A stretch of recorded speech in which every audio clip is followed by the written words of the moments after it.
ఓం గురుభ్యో నమ. గం గణపతియే నమ. కాశీ మజిలీ కథలు 191వ మజిలీ మండోదరి కథ. మిత్రమా, ముందుగా నా కథని పోలిన చిన్న కథ ఒకటి చెబుతాను విను అని ప్రారంభించాడు సిద్ధార్థుడు. మాంగళిక అనే గ్రామంలో పింగళికుడని కాపరం చేసేవాడు. అతనికి ఎందరో పిల్లలు, తినడానికి తిండి లేదు. పిల్లల్ని పెంచడానికి ఏ ఉపాయము తోచక అడవికి పోయి కట్టెలు కొట్టి తెచ్చి గ్రామంలో అమ్మి దాంతో వచ్చిన సొమ్ముతో కుటుంబాన్ని పోషించేవాడు. ఒకనాడు పొద్దున్న లేచి అడవికి వెళ్తుంటే చినుకులు మొదలై క్రమంగా పెద్దగా వర్షం కురవసాగింది. వాడు అడవిలో తిరుగుతుంటే కర్రలతో కట్టబడిన ఒక అమ్మవారి గుడి కనిపించింది. దానిలోకి వెళ్ళి వర్షం బాధ తప్పించుకున్నాడు. అయ్యో, ఈ వాన ఆగేదెప్పుడో తెలియదు. ఎండిన కర్రలన్నీ తడిసిపోయాయి. మధ్యాహ్నం అయిపోయింది. ఉట్టి చేతులతో ఇంటికి పోతే పిల్లలకి అన్నం ఎలా? నా భార్య నా కోసం ఎదురు చూస్తుంటుంది. ఏం చేయాలి దేవుడా అనుకుంటూ కర్రలో చెక్కబడిన అమ్మవారిని చూశాడు. ఆహా, దైవం తిండి లేకుండా ఎవరిని చావనివ్వదు. ఈ కర్ర తడవకుండా చేవ కలిగి ఉంది. బరువు కావిడి పెళ్ళవుతుంది అనుకుంటూ గురి చూసి గొడ్డలి ఎత్తబోయేంతలో అమ్మవారు ప్రత్యక్షమై, ఆగరా మూర్ఖ, నన్నే కొడుతున్నావా? నేను అమ్మవారినని తెలియదా అని కోపంగా గద్దించింది.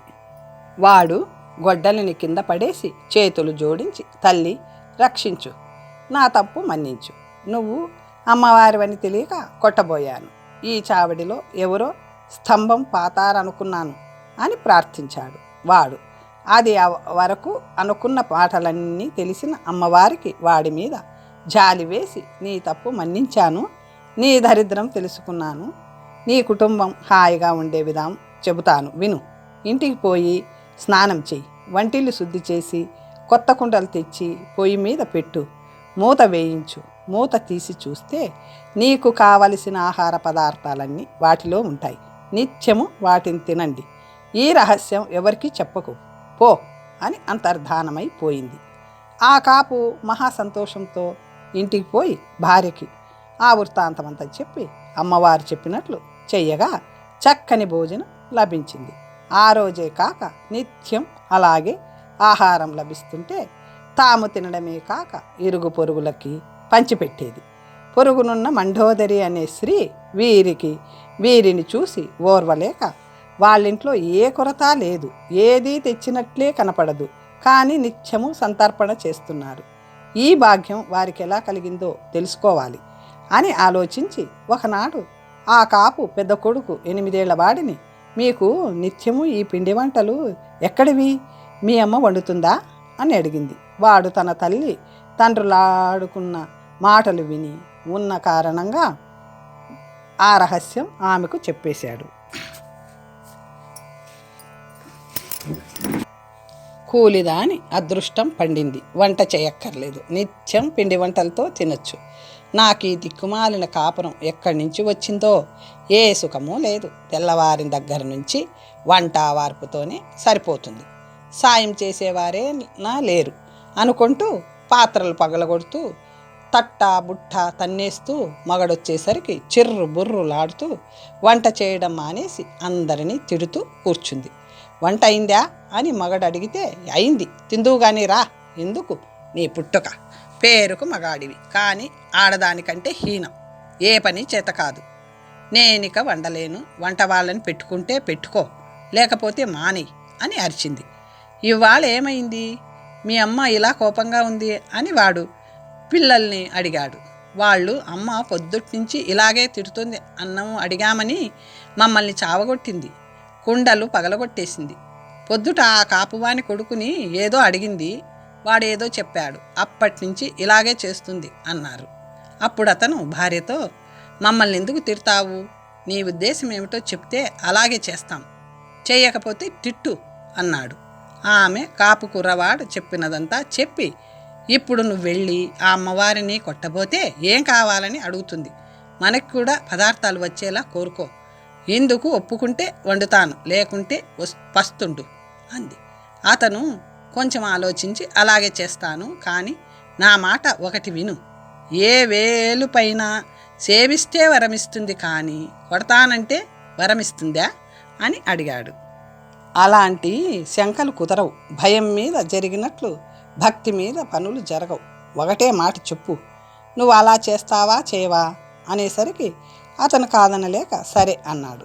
మర్నాడు వేకోనే గొడ్డలి భుజాన వేసుకొని అడవికి పోయి అమ్మవారి చావిడి వెదికి పట్టుకొని గొడ్డలి ఎత్తి ఆ స్తంభాన్ని కొట్టబోగా భయంకరంగా, ఎవడవురా నన్ను కొట్టబోతున్నావు పాపాత్ముడా అని కేక వేస్తూ వాడిని జుట్టు పట్టుకొని వంచి చితగ్గొట్టింది. వాడు మొర్రోమని అరుస్తూ, తల్లి రక్షించు, ఇది నాకు పుట్టిన బుద్ధి కాదు.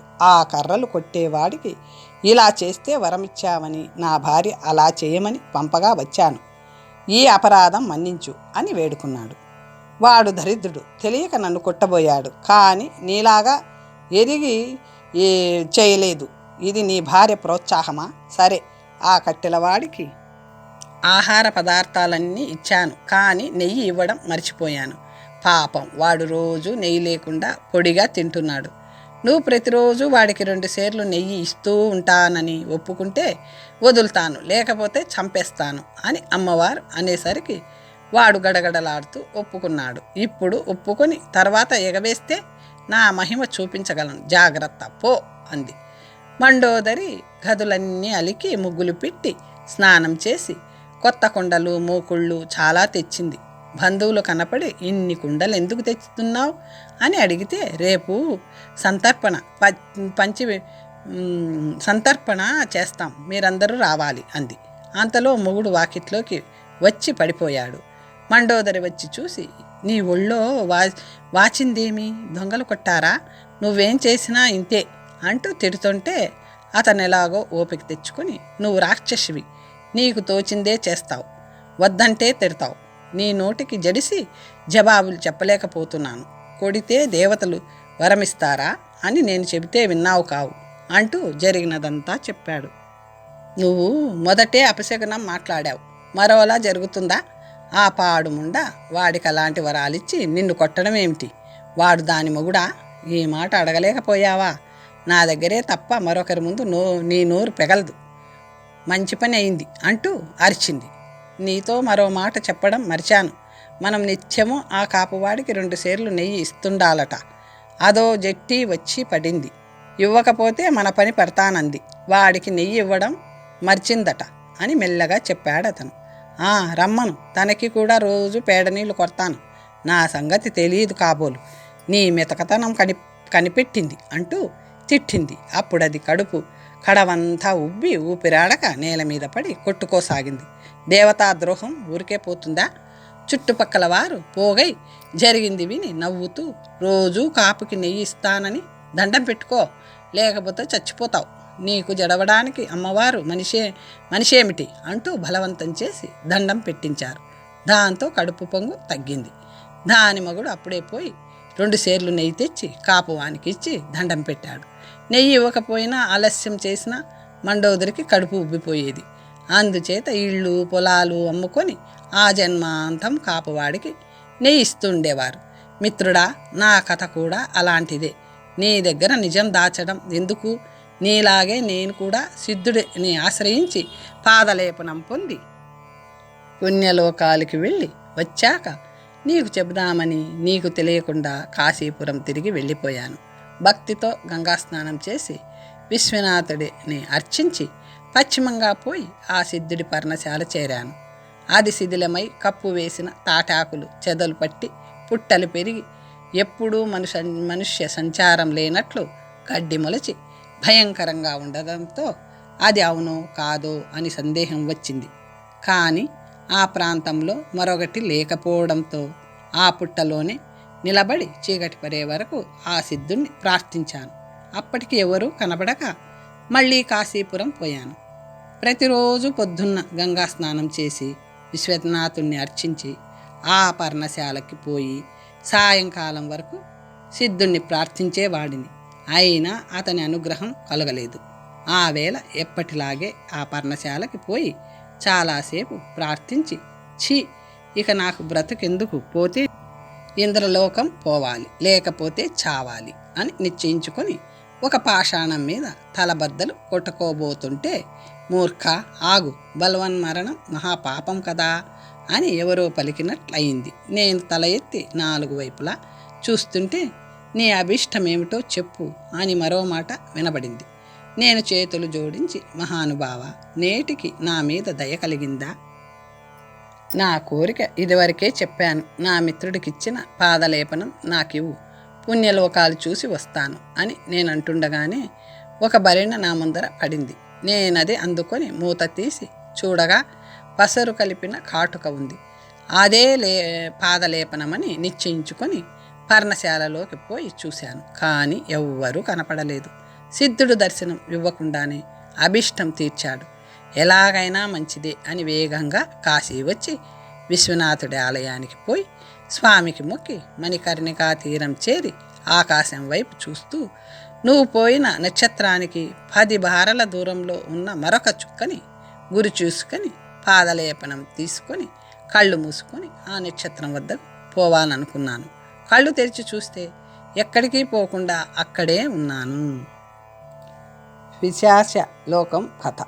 ఓహో, నన్ను సిద్ధుడు మోసం చేశాడు, కాటుక చాలలేదా, ఈ మాట అంతా రాసుకు చూస్తాను అనుకుంటూ కాటుకంతా పాదాలకు రాసుకొని కళ్ళు మూసుకొని ధ్యానించేసరికి మరో లోకం వెళ్ళినట్లు అనిపించింది. కళ్ళు తెరిచి చూస్తే అది భూలోకం కాక మరో లోకంలా తోచింది. అది పిశాచ లోకమట. కర్మను అనుసరించి బుద్ధి కలుగుతుంటుంది కదా. ఎన్నో నక్షత్రాలుండగా నేను దీనికే రావాలా? అది కూడా గంధర్వాది లోకాలలోనిదే, ఇంద్రుడిచే పాలించబడే పుణ్యలోకమే. కానీ అక్కడ తమోగుణ ప్రధానాలైన దానాలు వ్రతాలు చేసిన వారు చేరుతుంటారట. పుణ్యలోకాలన్నిటిలోకి అదే తక్కువది.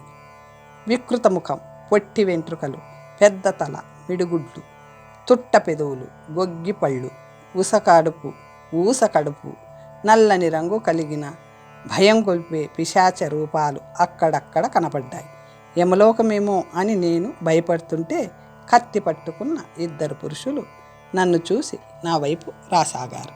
సీమా రక్షకులు కాబోలనుకున్నాను. నువ్వెవడివి, ఇక్కడికి ఎందుకు వచ్చావు అని వారు అడిగారు.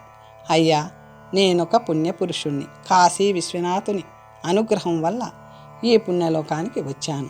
ఇది ఏ లోకం? మీరు సీమరక్షకులా? ఇక్కడి ప్రధాన దండనాథుడి పేరేమిటి? భోగిని ఎవతే? గాయకులెవరు అంటూ నీలాగే అడిగాను. వాళ్ళు నవ్వుతూ, ఓరి నీ మోసాలిక సాగవు. ఇది పిశాచ లోకం. మేము దేవదూతలం. నువ్వు తీర్థశుల్క నెత్తుకొని పోయిన దొంగవు. నేటికి దొరికావు. నీకోసమే దేవలోకాలన్నీ కాపు పెట్టించాడు. ఇంద్రుడు అది ఎరగక వెనుకటిలాగే వచ్చి ఇక్కడి భోగినిని ఎత్తుకుపోదామనుకున్నావు కాబోలు. వలలో పడ్డ చేపలా చిక్కావు. ఇంకెక్కడికి పోగలవు అంటూ బోనులో పెట్టి ఇంద్రుని వద్దకు తీసుకొని పోయారు. మిత్రమా, ఈ బోనులోను ఉండడం వల్ల కళ్ళారా పుణ్యలోకాలని చూసే భాగ్యమైనా కలిగింది కాదు. మాటలు మాత్రం వినపడేవి. ఈ పెట్టెని ఇంద్రుని ముందు పెట్టి దేవదూతలు నా గురించి చెబుతుంటే మీ మామ నివృత్తి మహారాజు అక్కడికి వచ్చారు. ఇంద్రుడు అతనికి ఎదురేగి తీసుకొచ్చి తన పక్కన కూర్చోబెట్టుకున్నాడు. అతని రాకకు కారణమేమిటని ఇంద్రుడు అడిగాడు. అతను సూరసార్వభౌమ తీర్థశుల్కను రాక్షసులు ఎత్తుకుపోయారని మీరు భ్రాంతి పడ్డారు. అది ఎలా పోయిందో మీకు తెలుసా అని అడిగాడు. మా దూతలు నిన్ననే పిశాచలోకంలో ఆ దొంగని పట్టుకొని తీసుకొచ్చారు. ఆ పెట్టెలో ఉన్నాడు చూడండి అని ఇంద్రుడు అనగా, నివృత్తి నేనున్న పెట్టె దగ్గరకు వచ్చి సందులో నుంచి తొంగి చూసి, ఓరి నువ్వెవడివి? పిశాచలోకానికి ఎలా వచ్చావు? తీర్థశుల్క నెత్తుకొని పోయిన వాడివి నువ్వేనా? నిజం చెబితే నిన్ను విడిపిస్తాను, లేకపోతే నిన్ను కఠినంగా దండిస్తారు అన్నాడు. నేను చేతులు జోడించి, మీ మామ అని తెలుసు కనుక మహాత్ములారా, మీ దగ్గర అసత్యం చెబుతానా? పులిని చూసి నక్క వాత పెట్టుకున్నట్లయింది నా బతుకు అంటూ మన వృత్తాంతం చెప్పి, ఇదే నిజం, నన్ను విడిపించండి, మా దేశం పోతాను, పూర్వజన్మ సుకృతం చేసుకోలేదు, పుణ్యలోకాలు చూసే భాగ్యమైనా పట్టలేదు అని వేడుకున్నాడు. నా కథ విని దానవేంద్ర, ఇదేమి వింత, వీడు చెప్పింది నిజమేనా? తీర్థశుల్కనెత్తుకొని వచ్చిన వాడికే నీ కూతురునిచ్చి పెళ్లి చేశావా? మాకు కొంచెమైనా చెప్పావు కావేం అన్నాడు ఇంద్రుడు కొంచెం నిష్ఠూరంగా. అది చెప్పడానికే నేను వచ్చాను, అందుకే తీర్థశుల్క నెత్తుకుపోయిన దొంగను పట్టించానని మీరనగానే ఆశ్చర్యపోయాను. ఇతను చెప్పిన కథ అంతా నిజమే. గంగా మహత్యాన్ని తెలిపే ఈ కథ చాలా చమత్కారంగా ఉంది, వినండి. ఆ తీర్థశుల్క వెనకటి తీర్థశుల్క కాదు, కపిల రెడ్డి కోడలు మోహనుణ్ణి వరించి వెంటపడిపోతూ దైవకంగా గంగలో పడి మరణిస్తూ చివరి కోరికగా మోహనుడే పతి కావాలని కోరుకుంది. గంగలో పడి మరణించిన సుకృతం వల్ల అప్సరసలోకానికి వెళ్ళింది. మీరే దానికి తీర్థశుల్క అధికారం ఇచ్చారు. ఎవరు అప్సరస అయి జన్మిస్తారో కాశీఖండంలో చెప్పబడింది, అది అలా ఉంచండి. చంద్రిక అనే రాజపుత్రిక కూడా ఆ మోహనుడిని వరించి వాడి వెంట పోతూ గంగలో పడి మరణిస్తూ అతనే తన భర్త కావాలని కోరుకుంది. ఆ సుకృతం వల్ల సద్యోగర్భం నందు నాకు కూతురుగా పుట్టింది. వాళ్ళిద్దరి కోరికల ప్రకారం మోహనుడికి పుణ్యలోకాలు వచ్చే అధికారం కలిగింది. ఆ స్త్రీలు అతన్ని కాక ఇతరులని ఎలా వరిస్తారు? వారికి జాతి స్మరణం ఉంది. నా పుత్రికకి స్వయంవరం ప్రకటించగా దేవతలెందరో వచ్చారు. అయినా ఆమె వారిలో ఎవ్వరిని వరింపక ఆ సభకు మామూలుగా వచ్చిన మోహనుడిని వరించింది. అందుకు నేనేం చేయగలను? నిర్బంధించి అడిగేసరికి తన పూర్వ జన్మ వృత్తాంతం చెప్పింది. అందువల్ల ఆమెను అతనికే ఇచ్చి పెళ్లి చేశాను. కాశీ గంగా ప్రభావాలకు మనం విధేయులమై ఉండాలి కదా. ఇవన్నీ మీకు చెప్పి మా అల్లుడికి అమృతం యాచించే నిమిత్తం మీ వద్దకు వచ్చాను. పాల కోసం రాతిని మొయ్యాలి కదా. వీడు నా అల్లుడి మిత్రుడవ్వడం నిజం. మోహనుడిలా తనకి దివ్యభోగాలు కలుగుతాయని సిద్ధుడిని ఆశ్రయించి ఇక్కడికి వచ్చాడు. కానీ ఫలం లేకపోగా పరాభవం జరిగింది అంటూ నీవు నిరుతి ఆ వృత్తాంతం అంతా చెప్పేసరికి ఇంద్రుడు, ఎలా? ఈ ఇంద్రజాలం గంగానది కల్పితమా? సరే, అయితే మనము తలవంచవలసిందే. కాశీలో మరణించలేదు కాబోలు, అందుకే ఇలాంటి నిర్భాగ్య స్థితి పట్టింది. ఇతన్ని యమలోకానికి పంపి శిక్షించాలనుకుంటున్నాను, ఏమంటావు అన్నాడు. వీడు కాశీలో చావలేదనే మాటే కాని గంగా తీర్థం సేవించాడు, విశ్వనాథుణ్ణి సేవించాడు, పెద్దలను పూజించాడు. వీడు నిరపరాధి, యమలోకానికి పంపబడవలసిన వాడు కాదు. వీడిని ఇంటికే పంపేయండి, బోను నుంచి తప్పించి పుణ్యలోకాలు చూపించండి అని నిరుత్తి ప్రార్థించిన ఇంద్రుడు వినలేదు. నా కర్మ అలా ఉంటే ఎవరు తప్పించగలరు? చివరికి ఇంద్రుడు నిరుతి మీది అభిమానంతో నన్ను యమలోకానికి పంపక పెట్టెతో నన్ను మహేంద్రపుర ప్రాంతంలో వదిలి రమ్మని కింకరులను ఆజ్ఞాపించాడు. దేవదూతలు నిమిషంలో నన్నిక్కడ పెట్టెతో పడేసి పోయారు. వెంటనే నువ్వు వచ్చి చూశావు కనుక బతికిపోయాను. కానీ మరో రోజు ఆ పెట్టెలో ఉంటే చచ్చేవాడిని. నేను కూడా గంగలో పడి చచ్చి ఉంటే ఈ అవమానం రాకపోయేది. నేను వట్టి పాపాత్ముడిని. ఛీ, ఈ జన్మం ఎందుకు? పుణ్యలోకాలకి వెళ్ళి కూడా చూడలేకపోయాను అని దుఃఖిస్తుంటే మోహనుడు ఓదార్చుతూ, మిత్రమా, ఆ కాంతలు చేసిన సుకృతం వల్ల కానీ నాకు కూడా నీ అవమానం లాంటిదే రావలసిందే. గంగ మహిమ చేత అది తప్పింది. పోనీలే, నీకొచ్చిన లోటేమిటి? మనం ఇక్కడే సర్వసుఖాలు అనుభవిద్దాం. వాళ్ళిద్దరినీ మించిన కన్యలను తెచ్చి నీకు పెళ్లి చేస్తాను అన్నాడు. అంతలో నివృత్తి కూతురు వచ్చి, మనోహర, మీ మామగారు మహేంద్రుడిని అడిగి మీకోసం అమృత బిందువులు పంపారు, వేగంగా తీసుకోండి అంది. అతను చాలా సంతోషించి ఆ అమృత బిందువులను ఆవు పాలలో కలిపి సగం మిత్రుడికిచ్చి సగం తాను తాగాడు. అందువలన వాళ్ళు ముసలితనము రోగాలు లేకుండా చిరకాలం జీవించారు. మోహనుడు పట్టాభిషిక్తుడై సిద్ధార్థుడికి మంత్రి పదవినిచ్చి అప్సరసలను మించిన కన్యలిద్దరినిచ్చి పెళ్లి చేసి దేవకాంతలను మర్చిపోయేలా చేశాడు. చంద్రిక తండ్రి భీమవర్మని రప్పించి తమ వృత్తాంతమంతా చెప్పి కూతురి మీద తండ్రికి అభిమానం కలుగజేశాడు.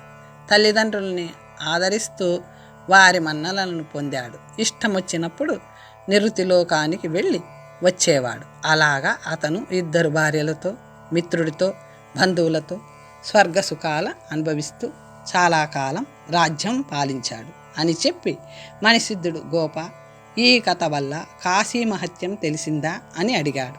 వాడు గుండె మీద చేయి వేసుకొని, స్వామి, కాశీ మహిమ చాలా వింతే. ఎక్కడి కపిల, ఎక్కడి చంద్రిక, ఎక్కడి దైవత్వం. నిజానికి మోహనుడి ప్రజ్ఞ ఏమీ కనపడదు. వాళ్ళిద్దరూ చాలా చివరి కోరిక కోరడం వల్లనే అతనికి ఆ యోగం పట్టింది. అయ్యగారు, మనం ఇంకా ఎన్నాళ్ళకి కాశీపురం చేరతాం? ఎప్పుడు గంగలో మునుగుతాం? మనం కూడా గంగ దాటేటప్పుడు నావ మునిగితే బాగుండును. చెరో పుణ్యలోకం పాలిస్తాం అని నవ్వాడు. వచ్చా, మనకలాంటి తుచ్చ భోగాలెందుకు? కైవల్యమే పొందుతాం. కాశీపురం కల్పవృక్షమే. ఎవ్వరి కోరికని బట్టి వారికి అలాంటి సంతోషం కలిగిస్తుంది. కొద్ది రోజుల్లోనే మనం ఆ క్షేత్రం చేరి మోక్షం పొందగలం అని చెప్పి మణిసిద్ధుడు గోపాలుడికి సంతోషం కలిగించాడు. 192వ మజిలీ విక్రమార్కుడి కథ.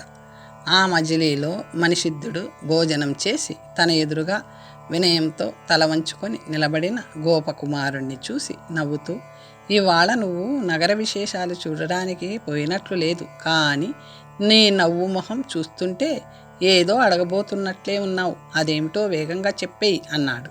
స్వామి, మీకు తెలియనిదేముంది? నిన్న చాలా దూరం నడవడంతో ఒళ్ళు అలసిపోయింది. ఎక్కడికి వెళ్ళలేకపోయాను. అయినా సరే నాకు ఇవ్వవలసిన భృతి పుచ్చుకోకుండా వదిలేవాడిని కాను అన్నాడు. విక్రమార్కుడి ధైర్య సాహసాలు అత్యంత ఆశ్చర్యకరమైనవి. ఆ మహారాజ చక్రవర్తి కథ అక్కడక్కడ కొంత చెప్పారు, కానీ నాకు తృప్తిగా లేదు. అతని కథ మొదటి నుంచి చివరి వరకు చెప్పి నన్ను సంతోషపెట్టండి అని ప్రార్థించాడు గోపాలుడు. మణిసిద్ధుడు మణిని పూజించి ఆ కథా రహస్యాలన్నీ తెలుసుకొని ఇలా చెప్పసాగాడు. ఉజ్జయిని నగరంలో శివుడు భక్తుల కోర్కెలు తీరుస్తాడు. కాళికాదేవి ఆ పుర ప్రాంతంలో నివసిస్తుంది. మునుపు చంద్రవంశ రాజులు ఆ నగరాన్ని పాలించారు. మాళవ దేశ రాజధానిగా పేరొందింది. విశ్వకర్మలే దానిని సకల సుందరంగా తీర్చిదిద్దారు. అలాంటి ఉజ్జయిని నగరాన్ని మహేంద్రాదిత్యుడనే రాజు అపర దేవేంద్రుడిలా పరిపాలిస్తున్నాడు. అతని భార్య పార్వతీదేవి, లక్ష్మీదేవి, సరస్వతీదేవి ముగ్గురికి సాటైనది. వారికి ఎంత కాలానికి సంతానం కలగలేదు. అందుకు విచారిస్తూ మహేంద్రాదిత్యుడు శివుణ్ణి ఆరాధించాడు. శివుడు ప్రత్యక్షమై, నీ తపస్సుకి సంతోషించాను. ప్రమదగణ ప్రముఖుడైన మాల్యవంతుడి అంశతో త్రిలోకాలలోనూ విఖ్యాతుడయ్యే కుమారుడు నీకు కలిగి భూమి మీద పుట్టిన తుచ్చంలేచ్చులందరినీ వధిస్తాడు. యక్ష రక్ష పిశాచ భూత బేతాళాదులు అతని వశంలో ఉండగలవు అని చెప్పి అంతర్ధానమయ్యాడు. రాజు చాలా సంతోషించి అందరికీ కానుకలిచ్చాడు. రాణి గర్భం దాల్చి ఒక శుభ లగ్నంలో పుత్రుని ప్రసవించింది. మహాదానాలు చేసి జాతకర్మ కావించి ఆ శిశువుకి విక్రమాదిత్యుడనే పేరు పెట్టాడు. సుమతి అనే ప్రధానమంత్రికి మహామతి అని, భట్టి అని పేర్లు కల పుత్రుడు, పురోహితుడికి శ్రీధరుడనే కొడుకు, ద్వారపాలుడు వజ్రాయుధుడనే వానికి భద్రాయుధుడనే కుమారుడు జన్మించగా ఆ ముగ్గురిని రాజపుత్రుడితో జతపరిచి వారికి ఆహార విహార క్రీడా నిద్రలు ఒకే చోట జరిగేలా ఏర్పాటు చేసి సకాలంలో చదవవేసి ఉపాధ్యాయుల వలన సకల విద్యలు నేర్పించసాగాడు. సమస్త విద్యలు బల తేజస్సులు వాటంతట అవే వచ్చి విక్రమాదిత్యుడిని ఆశ్రయిస్తుండటంతో విక్రమాదిత్యుడికి గురువు వల్ల కలిగిన ప్రయోజనం అతి స్వల్పమే అయింది.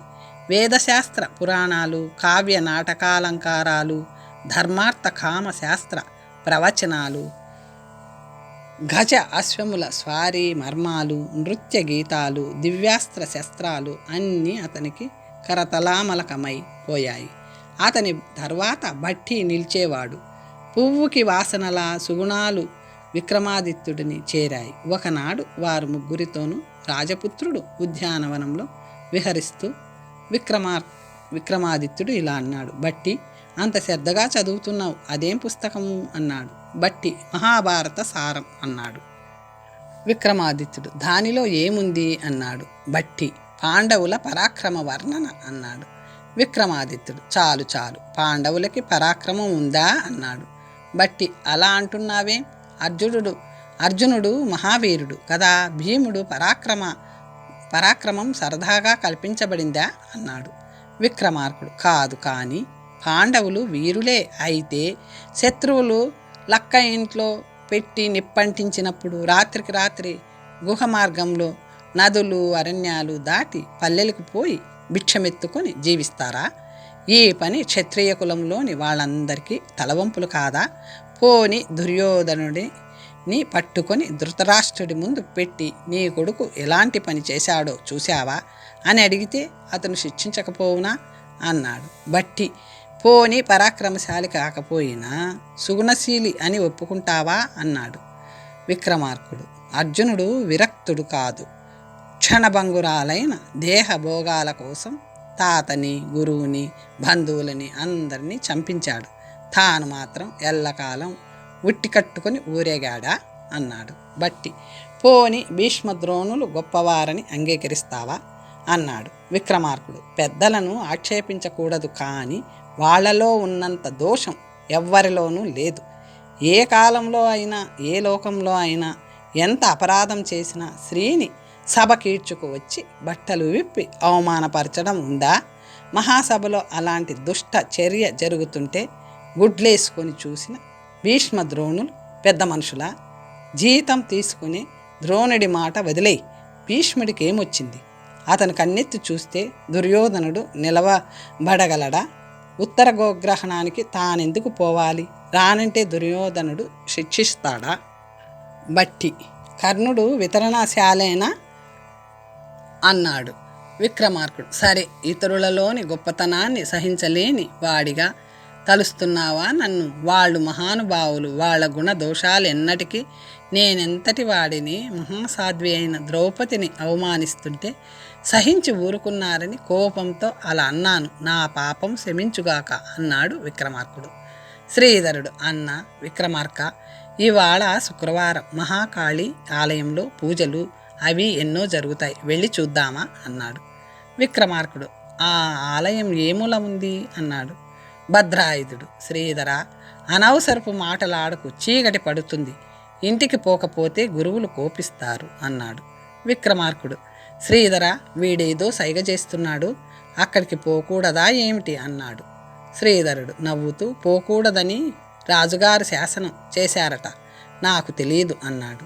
భద్రుడు, మరేమీ లేదు, ఆ దేవి కోవెల ముందు చాలా లోతైన చెరువు ఉంది, దుడుకుతనం కొద్దీ మనం దానిలో పడతామేమో అని ఒక భయం, ఆ అమ్మ రూపం భయంకరంగా ఉంటుంది, చూసి భయపడతామేమో అని పెద్దవారికి మరో భయం, అందుకని వెళ్ళి వాళ్ళ చేత అడ్డగించబడడం ఎందుకని అలా అన్నాను అన్నాడు. విక్రమార్కుడు, అమ్మవారి ఆకారం చూసి భయపడడానికి మనం అంత చిన్నపిల్లలమా? తటాకం దోతుగా ఉంటే మాత్రం ఈదలేమా? మనల్ని వద్దనడానికి వేరేదో కారణం ఉండొచ్చు, ఆలోచించు. బట్టి, శ్రీధర, నువ్వెప్పుడైనా ఆలయం లోపలికి పోయి చూశావా? లోపల ఏమేం వింతలున్నాయి అన్నాడు. శ్రీధరుడు, అనేక పర్యాయాలు వెళ్ళాను, ఆ కోవెల కన్నుల పండగే, చుట్టూ ఎత్తుగా ప్రహరీ, తూర్పున ఉత్తరాన ద్వారాలు, లోపలి గోడ కానుకొని బంగారు మణిశిఖరాలు కలిగిన చండికాలయాలు 1000కి పైగా ఉన్నాయి. అద్భుతమైన కళ్యాణ మంటపాలు 100 పైనే ఉన్నాయి. ధ్వజస్తంభాలు తాటి చెట్టు కంటే ఎత్తు. అమ్మవారి ముఖమంటప శిఖరాలు నవరత్న శిలలతో నిర్మించబడ్డాయి, కళ్ళు మిరమిట్లు కొల్పుతాయి. అక్కడ ఒక దీపమే 1000 దీపాలులా ప్రతిఫలించి కనబడుతుంది. 7 ముఖమంటపాలు దాటి లోపలికి పోతే మహాకాళి విగ్రహం భయంకరమైన ఆకారంతో నోరు తెరుచుకొని అగ్నిజ్వాలల నాలుకలతోనూ తెల్లని కూరలతోనూ హఠాత్తుగా చూస్తే త్రుళ్ళిపడేటట్లు ఉంటుంది. కపాలాల దండ కాలి కింద దేనినో తొక్కినట్టి సింహం మీద కూర్చున్నట్లుంటుంది శక్తి విగ్రహం. గుడికి దక్షిణంగా చక్కని పుష్పవనం ఉంది. ముఖమండపానికి కొంత దూరంలో విశాలమైన తటాకం ఉంది. అది చాలా అందంగా ఉంటుంది. 4 వైపులా స్ఫటిక శిలలతో మెట్లు, ఆ కొలను నిండా తామర పూలు, వాటి మీద తుమ్మెదలు. కొలను తూర్పు ఒడ్డున చాలా ఎత్తైన మర్రి చెట్టు. ఆ సరస్సులో ఒక ఉక్కు స్తంభం కనబడుతూ ఉంటుంది. అక్కడ ఇంకా అనేక విచిత్రాలున్నాయంటారు. నన్ను అటువైపు పోనిచ్చారు కాదు అంటూ అతను చెప్పగా విక్రమార్కుడు విని, ఓహో, మన ఊరిలో ఇన్ని విశేషాలుండగా ఎప్పుడూ చెప్పారు కారేం, ఇవాళ అక్కడికి పోయి చూద్దాం పదండి అన్నాడు. మీ తండ్రి గారు ఎందుకనో అక్కడికి పోవద్దని శాసించి ఉన్నారు. వారి అనుమతి లేనిదే మనని కావలివారు పోనిస్తారా? కాబట్టి రేపు పొద్దున అర్చకులను ఆశ్రయించి వారి వెంట లోపలికి పోదాం. ఇప్పుడు వద్దు అని బట్టి ఉపాయం చెప్పాడు. అందరూ అంగీకరించారు. అర్చకులని నేనెరుగుదును. మా ఇంటి పక్కనే వారి లోగిలి. ఈ రాత్రే మాట్లాడి ఉదయం మనల్ని ఆలయం లోపలికి తీసుకుపోమ్మని అడుగుతాను అని బట్టి చెప్పగా విక్రమార్కుడు తన వేలి ఉంగరం ఒకటి తీసి అర్చకుడికి ఇది ఇచ్చి, మన అభిష్టం చెప్పు, అంతా అతనే చేస్తాడు అంటూ దాని అతనికి ఇచ్చాడు. అందరూ లేచి వెళ్ళిపోయారు.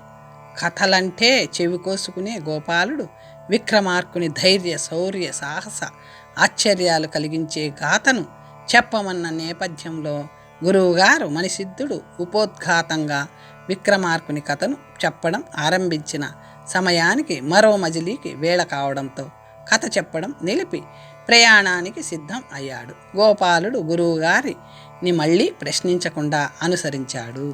తర్వాత కథ వచ్చే భాగంలో తెలుసుకుందాం. ఓం స్వస్తి.